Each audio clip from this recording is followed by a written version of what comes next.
আসসালামু আলাইকুম। মুক্তিযোদ্ধা ভাতা নিউজে আপনাদের স্বাগতম। নভেম্বর 2025 মাসের সম্মানী ভাতা ছাড়ের দারুণ সুখবর রয়েছে। এবারে জানিয়ে দিব বিস্তারিত। মুক্তিযুদ্ধ বিষয়ক মন্ত্রণালয়ের ওয়েবসাইটে প্রকাশিত হয়েছে নভেম্বর 2025 মাসের সম্মানী ভাতা অর্থ ছাড়ের নোটিশ।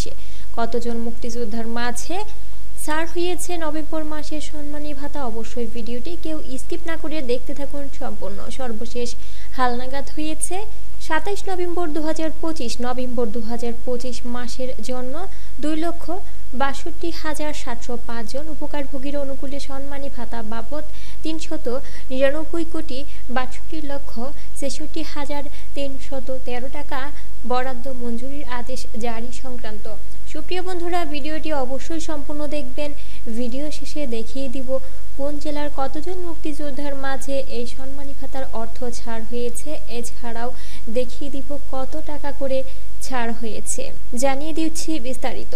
উপযুক্ত বিষয়ে আর্দিষ্ট হয়ে চলিত 2025-26 অর্থ বছরের বাজেটে প্রাতিষ্ঠানিক কোড 15701-এর আওতায় বিশেষ কার্যক্রম হিসেবে 120001805 কোটির মুক্তিযোদ্ধা সম্মানী ভাতা কার্যক্রমের অধীন নগদ সামাজিক সহায়তা সুবিধাদি হিসেবে 3721102 কোটি, কল্যাণ অনুদান খাতে বরাদ্দকৃত 4,800 কোটি টাকা হতে বীর মুক্তিযোদ্ধাদের পূর্ণাঙ্গ তথ্য সংবলিত ম্যানেজমেন্ট ইনফরমেশন সিস্টেম MIS এর ভিত্তিতে গভর্নমেন্ট টু পারসন G2P পদ্ধতিতে ইলেকট্রনিক ফান্ড ট্রান্সফার EFT প্রক্রিয়ার মাধ্যমে মুক্তিযোদ্ধা সম্মানী ভাতা বাবদ নিম্ন সারণীতে বর্ণিত 2,62,705 জন ভাতাভোগীর অনুকূলে নিম্নোক্ত বিভাজন ও শর্তে নভেম্বর 2025 মাসের জন্য বীর মুক্তিযোদ্ধা সম্মানী ভাতা বাবদ সর্বমোট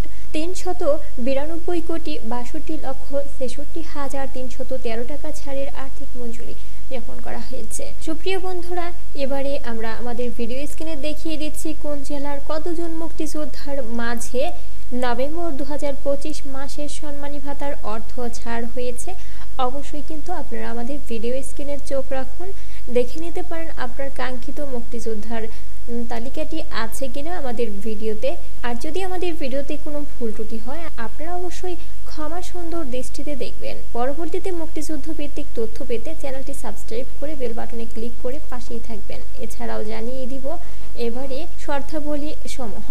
ক নম্বরে, সম্মানী ভাতা উৎসব ভাতা পরিশোধে বন্টনের ক্ষেত্রে বিদ্যমান নীতিমালা বা বিধিবিধান নিয়মাবলী অনুসরণ করতে হবে। সম্মানী প্রদানে কোনো অনিয়ম হলে উক্ত MIS এর তথ্য এন্ট্রি প্রদানকারী বা অনুমোদনকারী কর্তৃপক্ষ দায়ী থাকবেন। খ, উক্ত ব্যয় 2025-26 অর্থ বছরের বাজেটে মুক্তিযোদ্ধা সম্মানী ভাতা কার্যক্রমের আওতায় নগদ সামাজিক সহায়তা সুবিধাদির কল্যাণ অনুদান খাত হতে বহন করা হবে।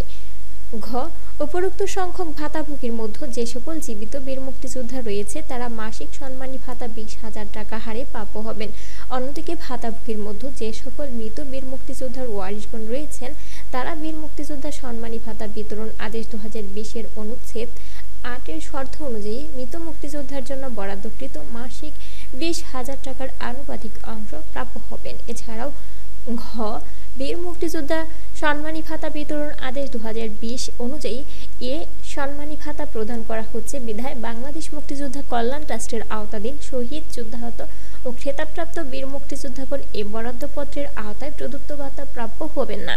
এই ছিল সুপ্রিয় বন্ধুরা মুক্তিযোদ্ধা ভাতা নিউজের সর্বশেষ আপডেট তথ্য। আরও আপডেট পেতে আপনারা অবশ্যই আমাদের মুক্তিযোদ্ধা ভাতা নিউজ এই চ্যানেলটি সাবস্ক্রাইব করে পাশেই থাকবেন। সবাই ভালো থাকবেন, সুস্থ থাকবেন। আজ এই পর্যন্তই। আল্লাহ হাফেজ।